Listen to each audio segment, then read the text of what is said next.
میں ایک medical student ہوں, مجھے پوچھنا یہ ہے کہ ہمیں میل فیمیل سب کو چیک کرنا ہوتا ہے, امتحان میں بھی نبض وغیرہ چیک کرنے کے لیے میل کو بھی بٹھا دیتے ہیں. میں کہتی ہوں فیمیل کو بٹھائیں تو کہتے ہیں کہ اگر ابھی چیک نہیں کرو گی تو بعد میں بھی چیک کرنا پڑ سکتا ہے, اگر میں چیک کرنے سے انکار کروں تو فیل کر دیں گے, بتائیے میں کیا کروں.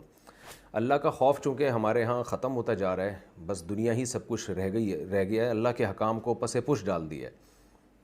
اللہ تعالیٰ نے مرد اور عورت کو اختلاط سے بھی منع کیا, ایک دوسرے کی باڈی کو ہاتھ لگانے سے بھی منع کیا, لیکن ہم لوگ فالو کر رہے ہیں گوروں کو.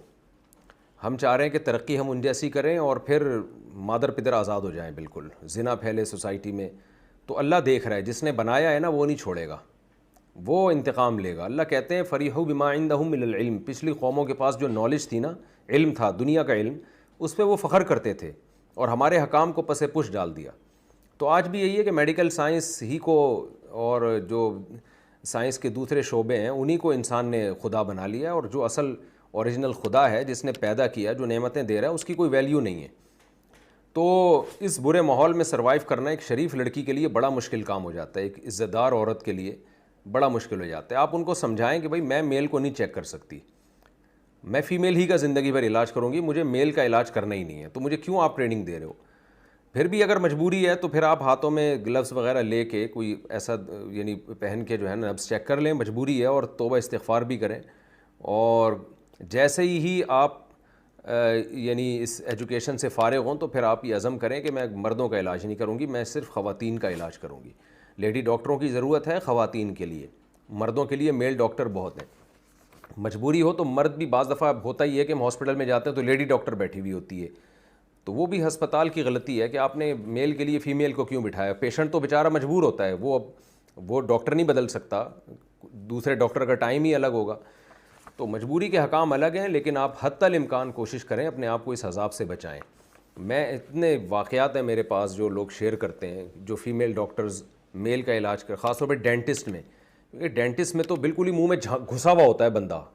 اب میل ڈاکٹر ہے, وہ فیمیل ڈاکٹر کا علاج کر رہا ہے, فیمیل لڑکی کا علاج کر رہا ہے, دانتوں میں گھسا ہوا ہے وہ, یا فیمیل لڑکی ہے ڈاکٹر ہے اور وہ میل یعنی مرد کے دانت چیک کر رہی ہے. تو اتنے گھر تباہ ہو چکے ہیں نا اس چکر میں. یعنی ہمارے پاس ایسے کیس آئے ہیں کہ ایک خاتون نے کہا کہ میرا شوہر چونکہ ڈینٹسٹ ہے, وہ لڑکیوں کے دانت چیک کرتے کرتے نا ان کے گھر تک پہنچ جاتا ہے, اور کیا کچھ ہو رہا ہے سوسائٹی میں, ساری باتیں اوپن ہوتی بھی نہیں ہیں.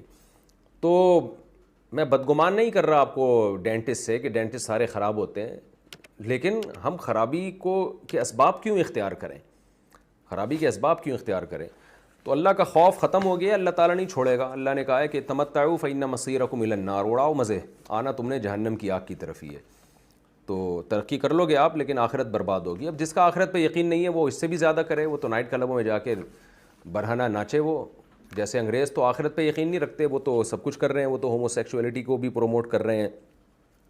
ابھی جو ہے وہ جو جس انتہا تک پہنچ سکتے ہیں وہ پہنچ رہے ہیں, اس کو باقاعدہ لیگل کر رہے ہیں وہ لوگ. تو ان کے ہاں تو اصول وہ آخرت کو مانتے ہی نہیں ہیں, تو جو نہیں مانتا اس کے لیے سب ٹھیک ہے پھر. لیکن اگر آپ آخرت کو مانتے ہو نا تو پھر اللہ نہیں چھوڑے گا, پھر یہ ذہن میں رکھنا. تو آپ کو میں یہی کہوں گا کہ جس حد تک بچ سکتی ہیں بچیں, جہاں ناممکن ہو بچنے کے لیے تو پردے کی پابندی کے ساتھ, اور ہاتھ میں کوئی گلوز وغیرہ لے لیں یا کوئی کپڑا ہو جس سے نبض چیک کر لی, اور اپنے آپ کو بچائیں اس برائی سے جس حد تک ممکن ہو.